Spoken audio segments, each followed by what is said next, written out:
everybody, we are back. And look, we are now at our advanced level. You have already joined us with our beginner level and intermediate level. So of course we have to show you the advanced level. So today we have Allie Rutherford. She is an 11th grader at Shawnee Mission Northwest Cougars.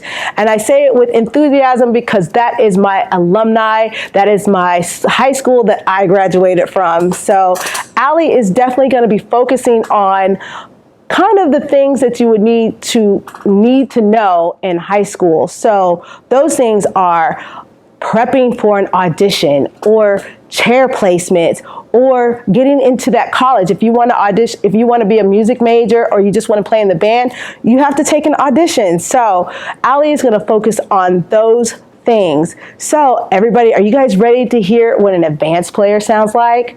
All right, get ready for Allie Rutherford. 3, 2.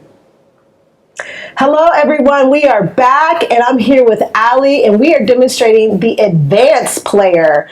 Allie is in the 11th grade and she is going to show us techniques and things that you need to learn about auditioning and college prep and how to get in those all-state district auditions and chair placements. Is all about auditioning and what you need to know and what you need to do to get that #1 spot.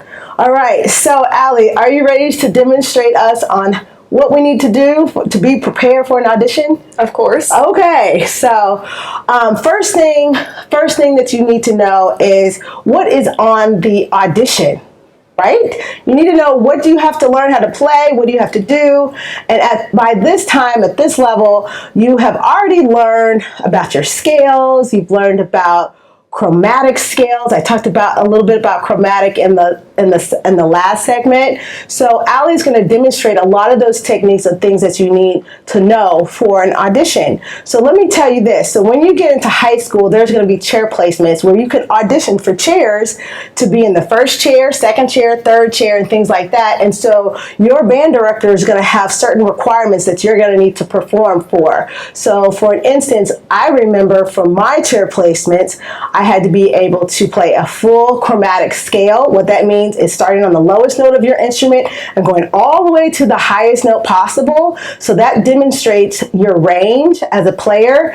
And then the other thing I needed to learn and know were all of my major and minor scales. So Allie's going to demonstrate some of those scales for you so you can kind of see what I'm talking about. And then the next thing is required music. So sometimes what you'll see is they want you to sight read. What that means, you're reading music at sight, and then they'll have the required music of what they want to hear. So fortunately, Allie is auditioning for the All-State Kansas Audition District State Band. So she's getting prepared for this. So this is perfect for her, right? Mm-hmm. All right. So the first thing that we're going to show you today is the range. So when you're in high school, you have to be able to show range. So Allie, I'm going to ask you, can you play me a C full chromatic scale for me? Mm-hmm. All right.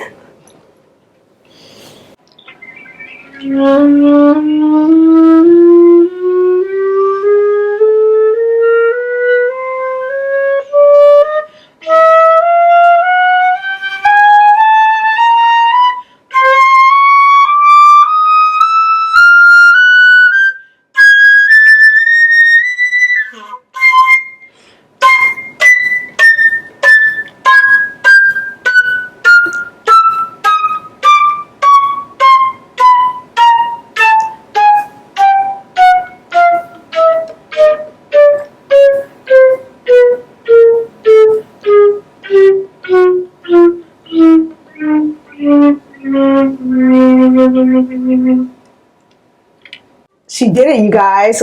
That's so great. So I just wanted to inform all those people that are getting ready for these auditions, it's okay to be nervous. It's okay to have all of these kind of jitters. That's the part of that we play through, you know? So if you make a mistake, just keep going. That is the whole concept of what we have to do as performers, because really it might be a big mistake to you, but to people out there, they probably missed it. So I'm so glad that Allie's doing such a great job. So I want her to play some more things for you. So since she's auditioning for this all-state audition, and this is basically taking all of the performers, either she lives in the state of Kansas and they're auditioning to try to get in this one band, so to make it kind of the best players in the state. So, and they're using all these criteria to kind of weed out those players so they can make this kind of honor band. So Allie has been working on a snippet of the Concerto in G by Mozart. And so all of the things that we've talked about from the beginner level, from the intermediate level to now the advanced level, you're going to hear in a portion of this song that she's going to demonstrate. So Allie, are you ready to demonstrate Mozart for us? Mm-hmm. All right, so here we go.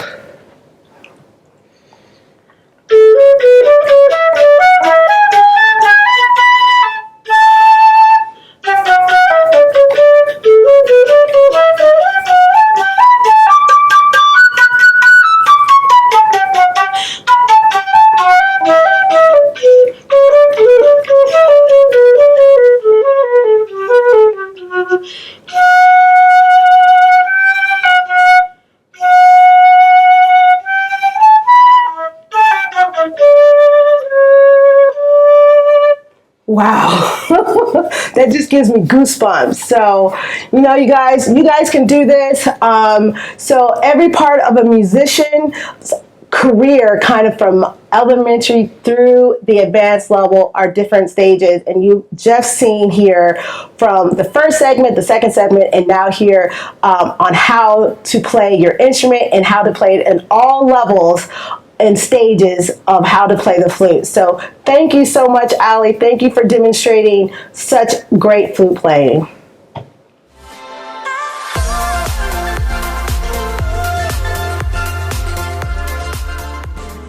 Kindergarten is great at Kansas City Public Schools.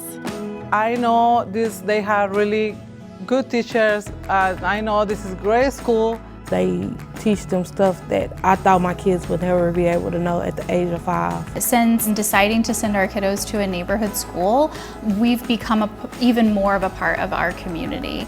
Now is the time to enroll your future kindergartner for the new school year. Visit enrollkc.org today.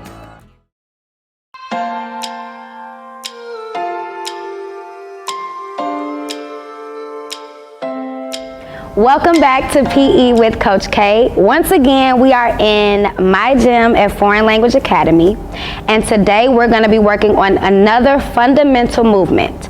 First, we did locomotor movements, then we went into non-locomotor movements, and today we're going to work on manipulative skills. Manipulative skills, I have to say it slowly in order for me to pronounce it right. Manipulative skills are skills where you are using your body and an object. So 3 of those skills that we're going to work on today is striking, catching, and kicking. Now when you think of striking, we always think of baseball, when you use a bat and you're striking the ball.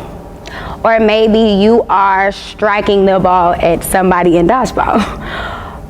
So when you think of catching, we think of baseball again, or any other sport. Basketball, football involves catching. And when you catch, you want to make sure that your hands are at your chest, at your face, and not below. But you want to make sure it's right here. And when we think of kicking, we always think of soccer, kicking the ball into kicking the ball into the soccer goal.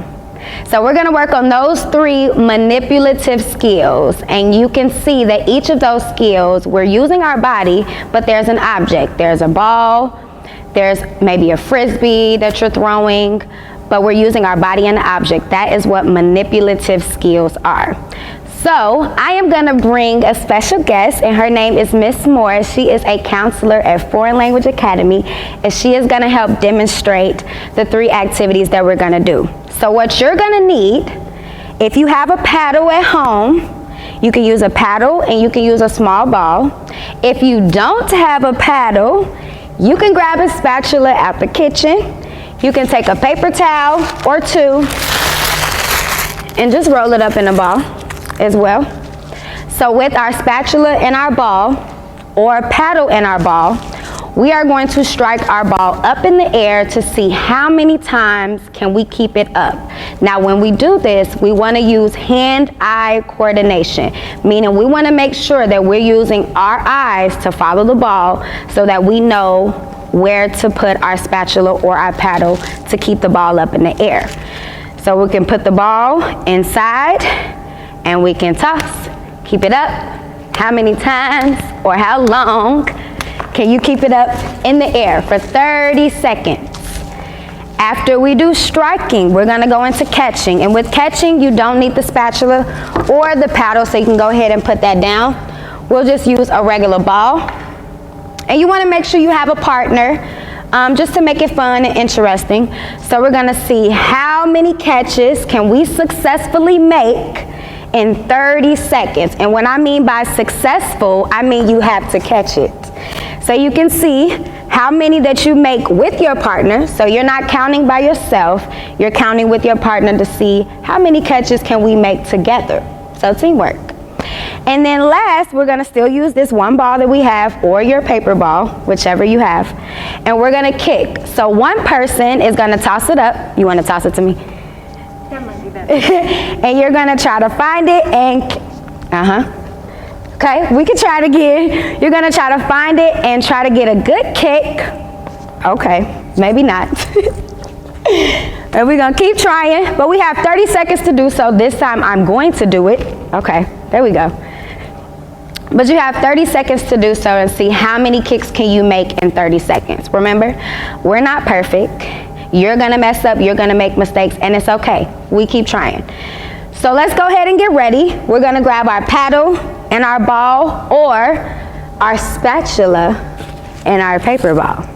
So we have 30 seconds to see how many times can we keep the ball up in the air. We are working on striking the ball up using hand-eye coordination, starting in 5, 4, 3, get it ready, 2, and 1. Let's go. 2, oh. So go ahead and try to count how many times you can do it. It may be a little challenging, but if you keep trying, you'll get it. We got about 15 more seconds. Don't rush. Try to keep your eyes on the ball so you know where it goes. About 10 more seconds.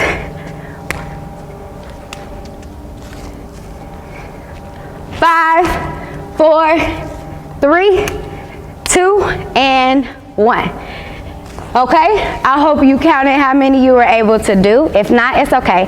That's something that you can just continue to practice at home on your own time. So let's go ahead and put our paddle and our spatula down, and our ball we will need for our catching portion. How many catches can you and your partner get in 30 seconds? Remember, this is a teamwork effort. And 5, 4, 3, 2, let's go. 1, 2, 3. Remember, work together. We're working together, not against each other. 7. Maybe you can move around with it. Maybe you can find a different direction to challenge yourself.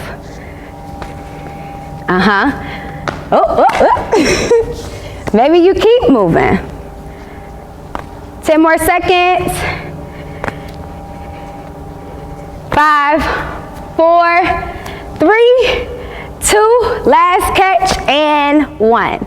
So I hope you were able to get a nice amount of catches in with your partner. Remember, you want to work together, not against each other.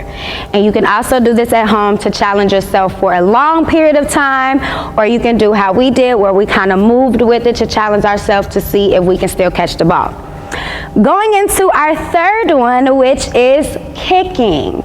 Now, when you kick your ball, you want to make sure that you're not using your toes. What I think about, I just use like the top of my shoelaces. So she's gonna toss it to me, and I'm gonna try to kick it. And we have 30 seconds to see how many kicks can we get. Successful kicks, meaning you were actually able to kick the ball. We're gonna start in 5, 4, 3, 2, let's go. Ooh. that was my knee that time. So I'm gonna try my best, and I want you to do the same. There we go. Is that too far out? Okay, try it again. We got about 15 more seconds. And then if you want to communicate with your partner, maybe say, do a lighter toss. A lighter toss. There we go. 10 more seconds. Let's see if I can get another one. 5, 4, 3, 2, 1. Bam. All right. So with that one, communication is definitely key when working with another partner. You want to make sure that you communicate, like maybe, hey, a lighter toss, or move closer, move further away, whatever way you can to communicate so you can work together. So I hope that you enjoyed those 3 manipulative skills. Those are one of the fundamental skills that we have been working on. What I want you to do at home, I want you to challenge yourself. Choose 1, or maybe 2, or maybe all of them. Or you can maybe research other manipulative skills that are your interests. But you're gonna choose one of those, 3 of those, however many you choose, and you're gonna do them for 2 minutes. Maybe you go outside and kick your ball, your soccer ball. Maybe you go outside and play catch with your mom, your dad, or your sibling. Or maybe you use your spatula just like how we did, and you ball up a paper and try to see how many times you can strike it in the air for whatever time period. So I want you to challenge yourself to improve your manipulative skills. And also, don't forget about your non-locomotor movements and your locomotor movements. Continue to do them each day so you can improve your ability in those skills. So before we end today, we want to make sure that we remember what we learned during this segment. Today we went over manipulative skills. And what are manipulative skills? They are skills that we use our full body and an object. And 3 of those skills that we did today are catching, and we did some throwing too, and we did kicking and striking. So remember, take some time at home, maybe go outside, enjoy the weather, and I want you to practice one of those skills for however long you may have, and challenge yourself so you can continue to improve. And we will see you next week.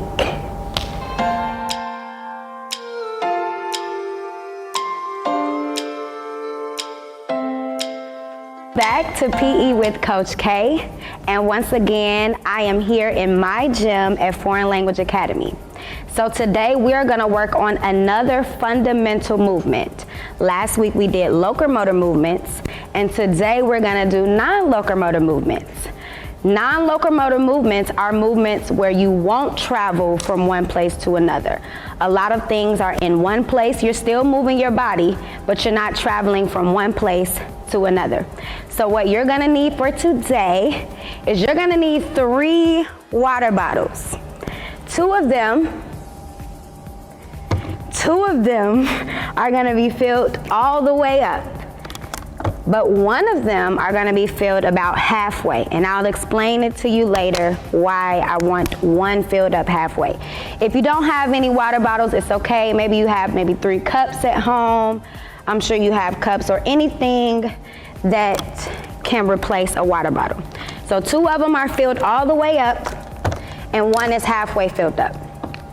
So the 3 non-locomotor movements that we're gonna go through today are bending, flexing, and kicking. No, kicking is not a non-locomotor movement.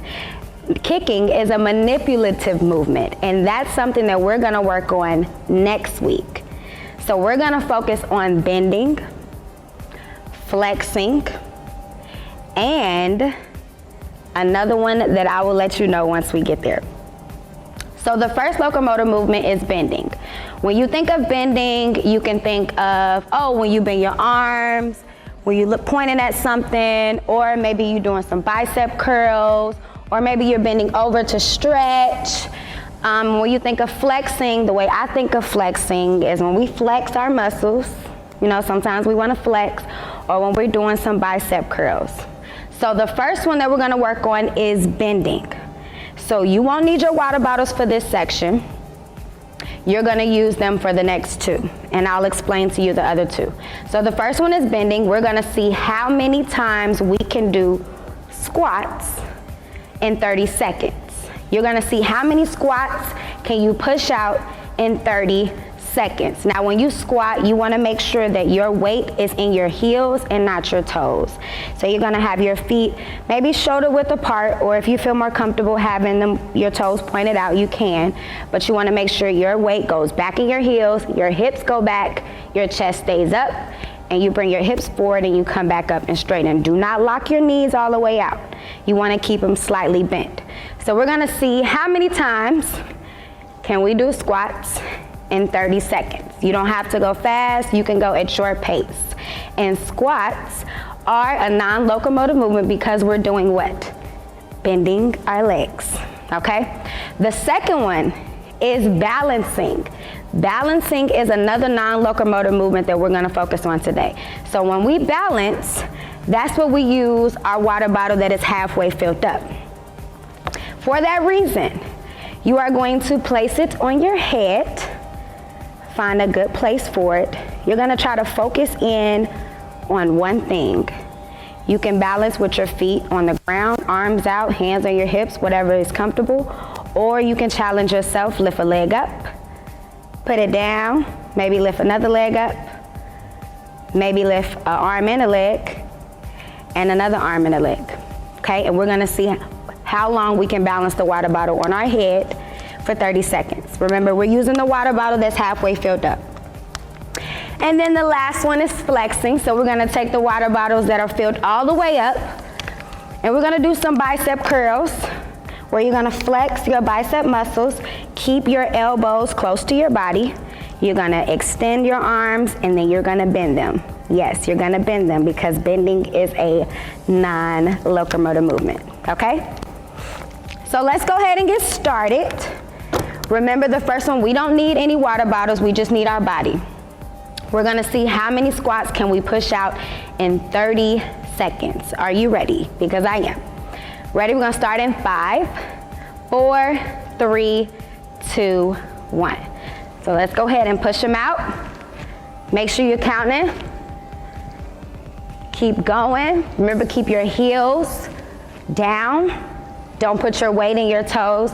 Push your hips back. We got 15 more seconds. Keep pushing them out. Try to keep count. I think I lost count, but it's okay. Keep going. Keep your chest up. Don't bend over too much. You should start to feel this in your quads, which are the front part of your legs. 10 more seconds. 5, 4, 3, 2, and 1. So I don't know how many I did, but I hope you know how many you did. You can write it down, and that way you can challenge yourself to do more at another time. You could do a longer period of time rather than 30 seconds. Maybe you do 1 minute or 1 minute and 30. So going on to number 2, which is our balancing portion. So go ahead, get your water bottle that is filled up halfway. Place it on your head. Find a good spot for it. I like to put mine right in the middle. Now, if you have a bun on your head, you're gonna have to figure out where you're gonna put it on your head. Focus in on something. Get ready. We're gonna start in 5, 4, 3, 2, and 1. Remember, you can have your arms out on your hips. Can you lift one leg up? Can you lift another leg up? Maybe one arm. Maybe another arm. Maybe an arm and a leg. 15 more seconds. Maybe another arm and a leg. 10 seconds. Can you do a squat? Or just stand here in 5, 4, 3, 2, and 1. Okay, you deserve a drink because I need a drink. So moving on, remember you can always challenge yourself on another day to do a longer time, or maybe you want to fill the water bottle all the way up and make it heavier and harder for yourself. So our third one is flexing. Pick up those water bottles that are filled all the way up. And if you have bigger water bottles, that's cool. So go ahead and get in the position for your bicep curls. Your biceps are in the front and your triceps are in the back. So go ahead, we're gonna keep them extended, keep the elbows in. We're gonna see how many we can crank out in 30 seconds. Ready? Starting in 5, 4, 3, 2, let's go. We're gonna flex them biceps. If you need to go slow, work on your form. Form is always important. Speed doesn't really matter if your form is not correct, or if you got the form down, you wanna speed it up. Or maybe you have weights at home. Pick up some weights, make it heavier, and challenge yourself. 15 more seconds. How many can you crank out? Keep a slight bend in your knees. Don't lock them out. 10 more seconds. Push them out. I feel a little burn. 5, 4, 3, 2, and 1. Go ahead and shake it out. We're gonna do a quick bicep stretch. You're gonna keep your thumbs up, bring your arms behind you, and then turn your thumbs down. Okay, so as we bring this to an end, I wanna give you something to do on your own time, whether it's independently by yourself, or you can do it with a partner to get some type of motivation. So you're gonna choose one of the 3 non-locomotor movements that we did today, and you're gonna do them for 2 minutes. Let's say you balanced. Maybe you balance on a chair safely, or you balance somewhere else in the house, or whatever type of balance you wanna do. Maybe your leg is up. Maybe you're a dancer and you wanna balance in your airbats. Whatever you wanna do. Or you can choose bending. Maybe you stretch for 2 minutes. Or you can choose, what else did we do? Bending, balancing, and flexing. Maybe you have some heavier weights at home. Maybe you can go in the gym or get some heavier water bottles. Whatever you want to do, I want you to choose one of those 3 non-locomotor movements and do them for 2 minutes. You can compete with a friend, a sibling, your mom, your dad, whoever's at home, just to make it a little bit fun. So before we end and leave, we want to make sure that we remember what we learned today during this segment. So today we went over one of the fundamental movements, which is a non-locomotor movement. What are non-locomotor movements? Non-locomotor movements are movements where you do not travel from one place to another. You stay in one area, you're still moving your body, just like when we did our squats, we balanced and we flexed. We did not move from one place to another. So remember, take some time, challenge yourself at home doing one of those non-locomotor movements, and I will see you next week.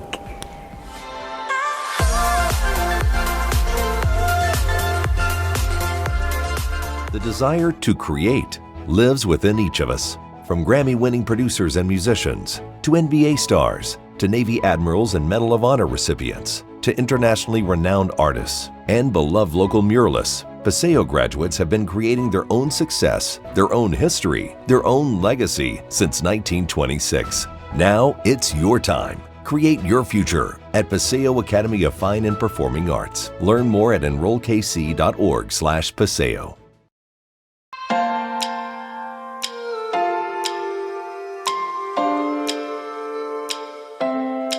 Hi guys, welcome back to another segment here at Bicep Academy of Fine and Performing Arts. My name is Paula Chappelle Lang, and I'm the artist in residence here in the dance department.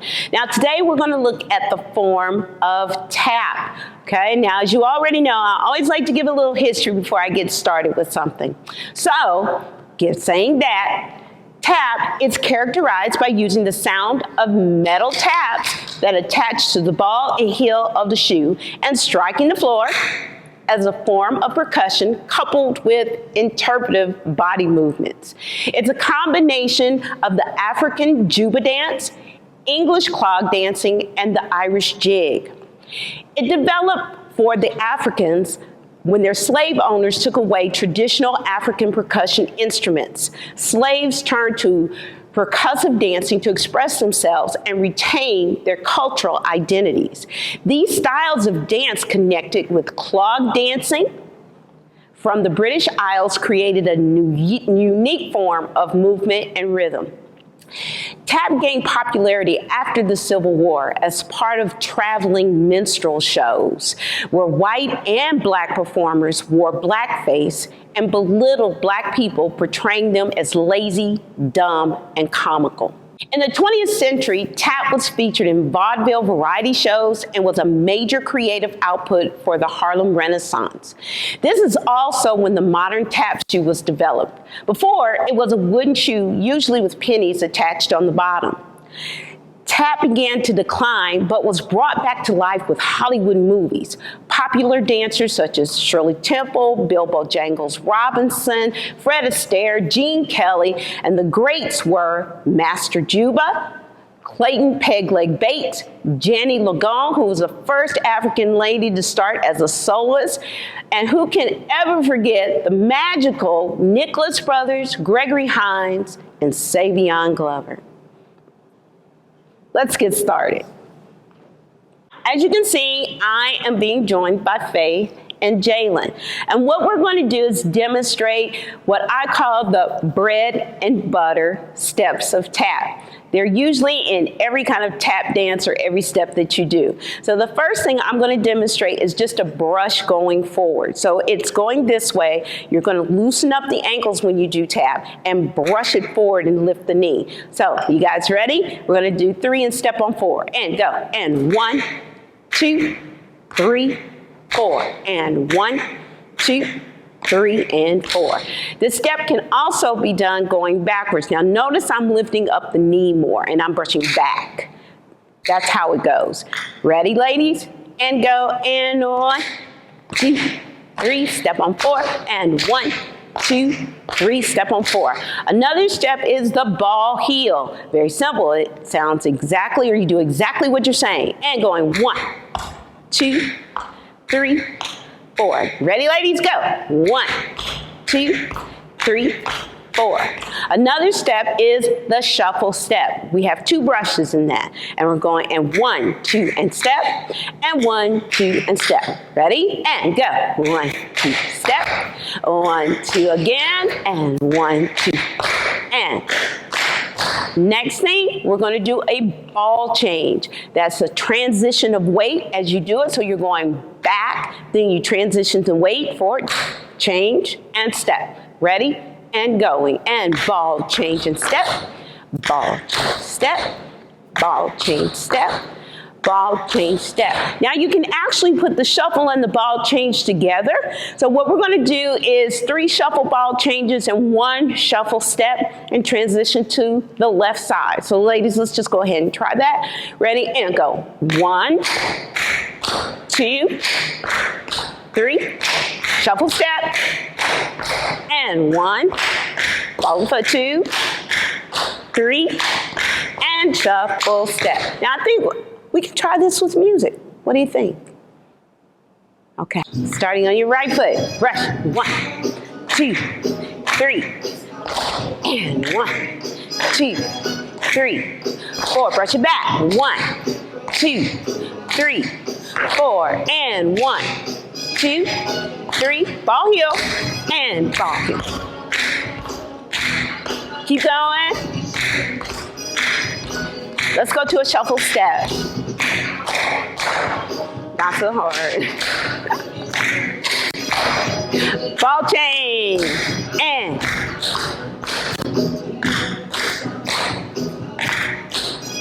let's go to our shuffle ball change. And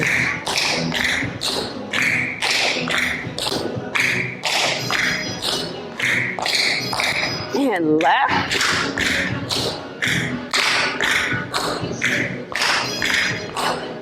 And hold. All right, now we're going to see what we can do with those steps. Be right back.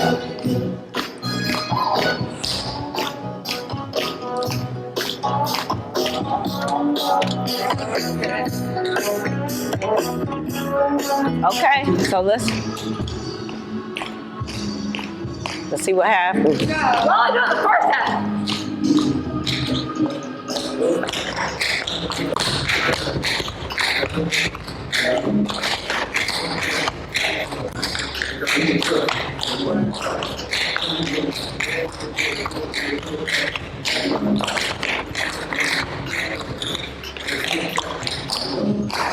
Take your time.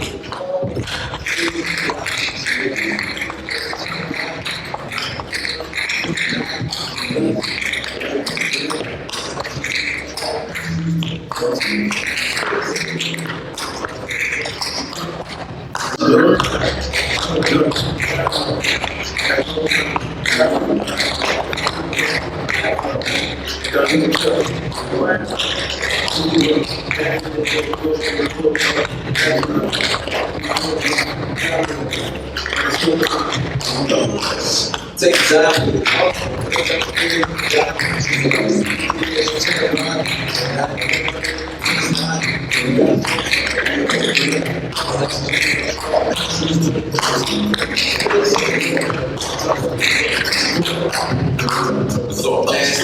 All right. That's it.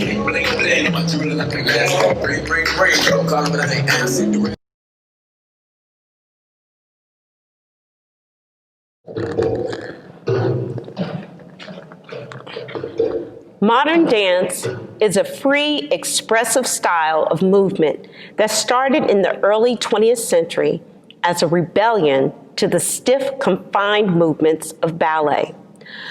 Modern dance relies on many ballet steps, but the interpretation of each choreographer, teacher, and dancer can be amazingly different. Historically, modern dance is broken into 3 phases. The early period from 1880 to 1923.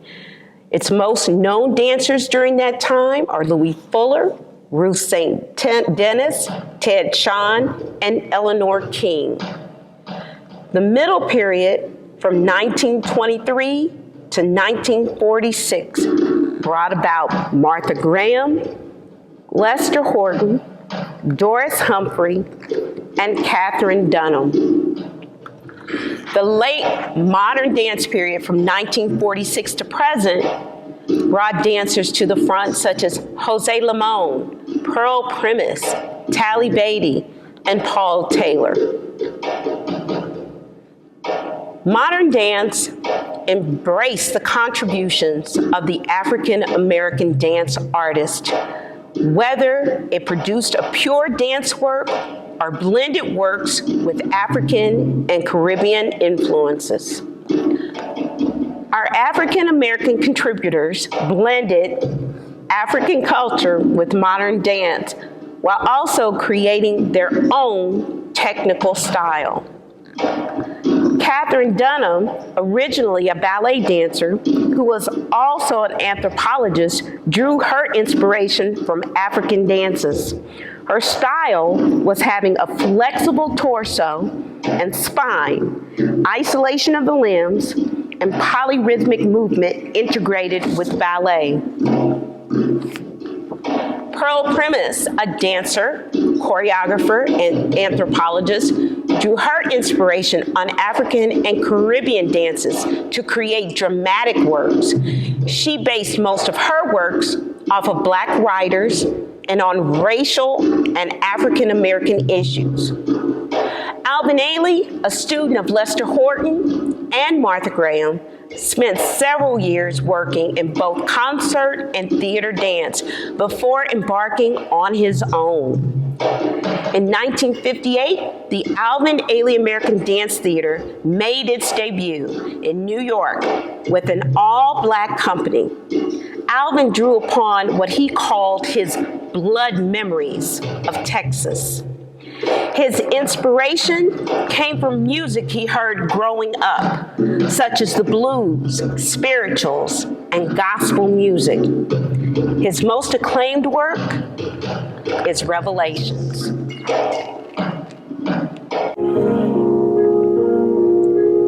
Go together, watch each other.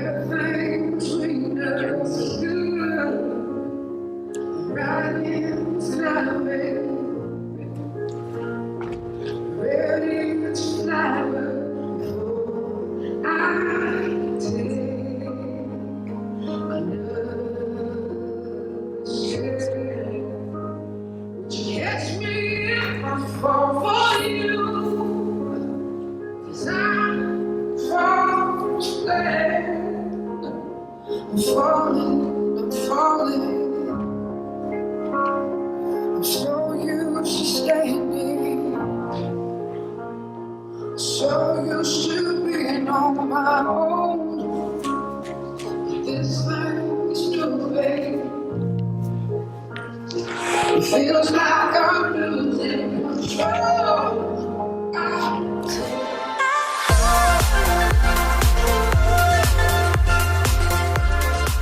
Southeast because of the culture, the band program, and restorative justice.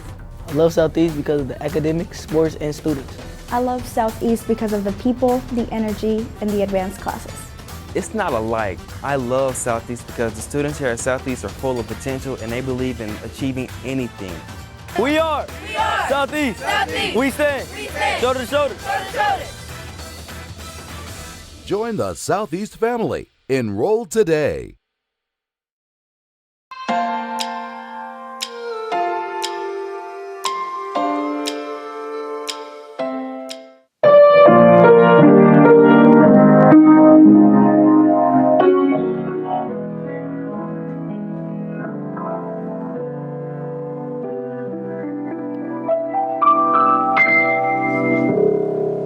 How you doing? My name is Willie Thornton. I am the co-director at Purcell Performing Arts Academy in Kansas City, Missouri. I am just delighted today to share with you about this thing we called virtual learning.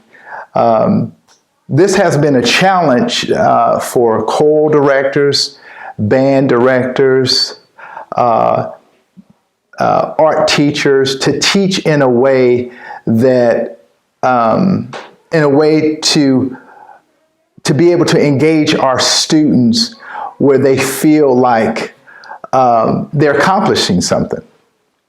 So last year, in March, when we could not go back to school and we had to teach in a virtual manner, I was challenged to be able to engage my students. And so I did some research to see how we could have a virtual concert and come together and sing as a body. So what I did was, the process of this virtual singing, each student has to know their part. And I really think during this time of teaching in a virtual manner, it really prepares the student and it really gives a student a benchmark of where they are, because when they have to sing their part by themselves, then what happens is either they're going to do good or they're going to do bad. But most of the students really want to do good because they know that they're going to be seen. But the process I did, I actually played each part. I send them the music. I played each part, the soprano part, the alto part, the tenor part, and the bass part. And then they had to learn the music and sing it back, record themselves, and they needed a computer and their cell phone. And most of the students had a cell phone, and some of the students were so kind that if a student didn't have a cell phone, they would actually go over their house and record them. And so that just showed me the compassion and the love that they had for each other, because they really wanted to sound good. So after they recorded all their parts, sung their parts, they would send it back to me. They would email me their parts, the recorded part, video part, that is, and I would import it into a software called Final Cut Pro Studio. And then I would take the time to make sure all the voices blended together. I would make sure that individuals that didn't sound good, I would, edit their part, maybe put some auto pitch correction on their voice. But it was an exciting opportunity. And then when the students saw the finished product, it was amazing. They didn't have any conception of what it was going to sound like or how it was going to turn out, because we're in new waters now. And so, but this is the norm. I believe this is going to be the norm.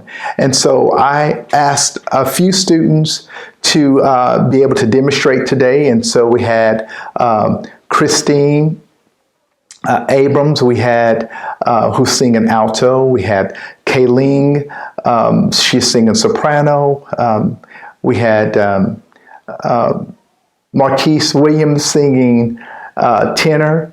We have Dakota Perry, she was singing soprano and alto. And the two songs that we're demonstrating is Lift Every Voice and Sing, and also the national anthem.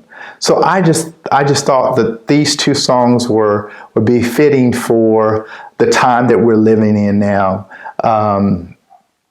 where there's racial tension, but it's wonderful to be able to celebrate those that have fought for our country, and it's wonderful to be able to celebrate those that have fought for our freedom. And so I just want to share with you today the outcome of what it is to be able to teach our students in a virtual way that encapsulate individuality, and they get a chance to really be challenged in the way that they've never been challenged before. And I'm excited about the outcome. Further in the show, you will see the outcome, them singing the Black National Anthem and also the National Anthem. Thank you very much.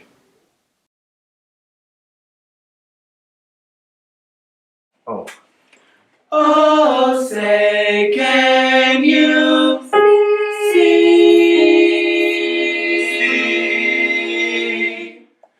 by the dawn's early light what so proudly we hailed, and the twilight's lights gleaming, whose bright stripes and bright stars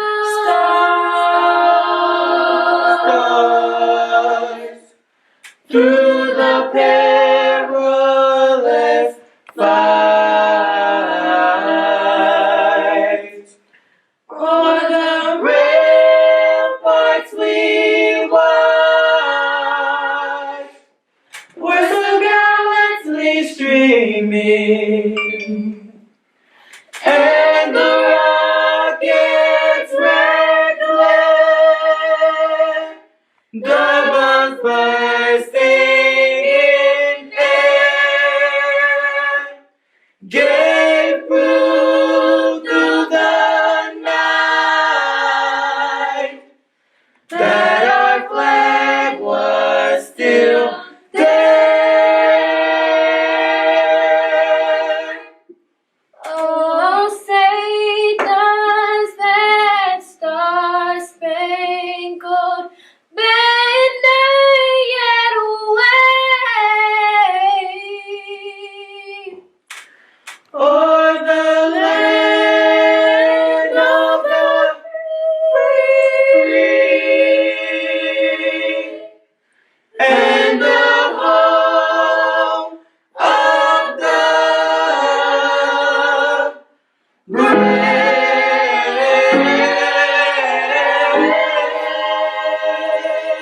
Okay, now check it out.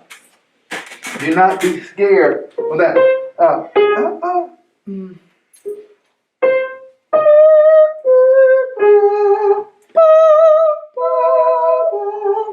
Don't be scared at sea, all right?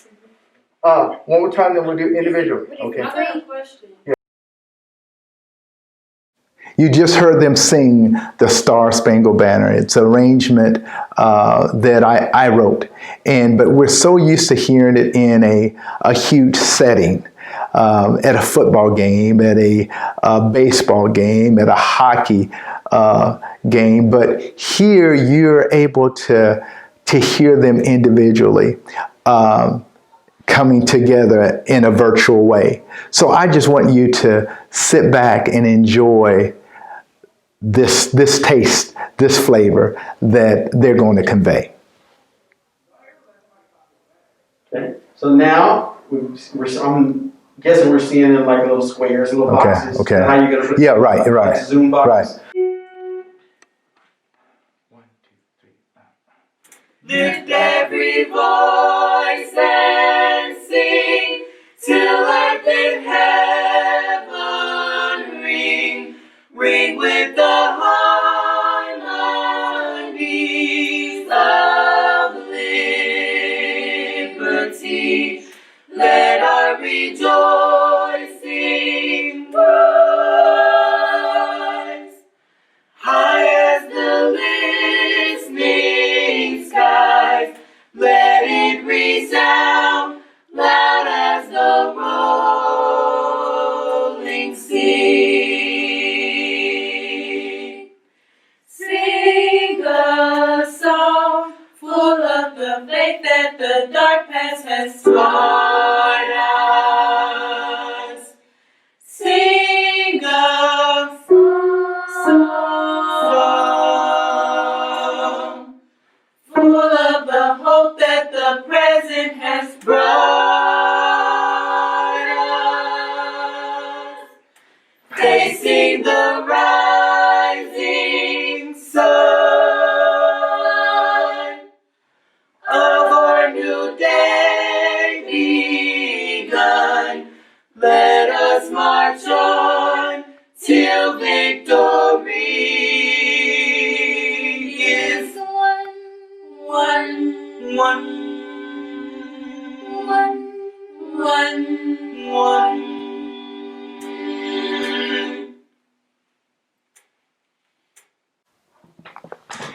Now, you just heard them singing Lift Every Voice and Sing live. But now I want you to see how they would sing in person by themselves. So just pay attention to the facial expression, pay attention to the diction. Some of the diction is good, some of it is not. But this is an opportunity for us to evaluate how we look when we sing. And so this is a wonderful tool. There's a particular student that she's not too animated, but I need to be able to show her that I need for you to open your mouth more. I need for you to enunciate your words better. I need for you to show some facial expression. And so this is a wonderful tool so they can see what they look like in front of the camera. So you saw them sing together. Now I want you to see how they sing individually.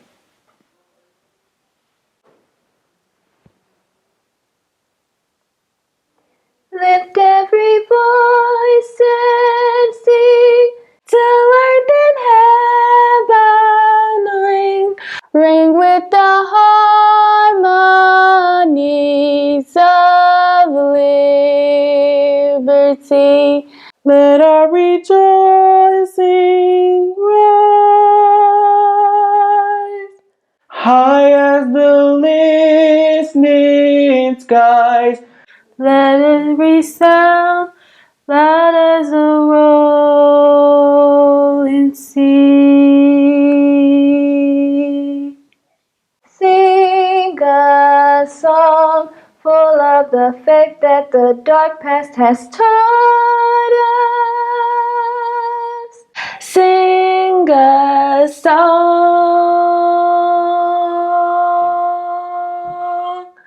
full of the hope that the present has brought us. Facing the rising sun of our new day begun. Let us march on till victory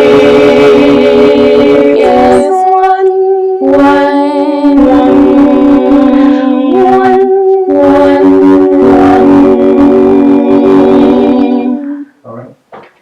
We have to understand how difficult it is for them to sing individually and the importance of them singing on the right note. because when you bring that virtual choir together, everybody has to be singing their part. The tenor has to sing their correct part. Alto has to sing their correct part. The sopranos have to sing their correct part. And if there's a bass part, they have to sing their correct part. And not only singing, but also being able to convey some dynamics, because that's what moves people, is not necessarily the notes that's on the staff, but it's how you sing the notes that are on the staff.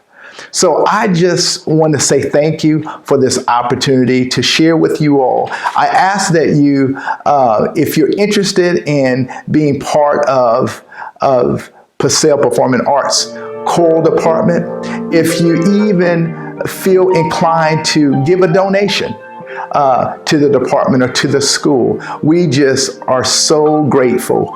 Thank you for this time and have a blessed day.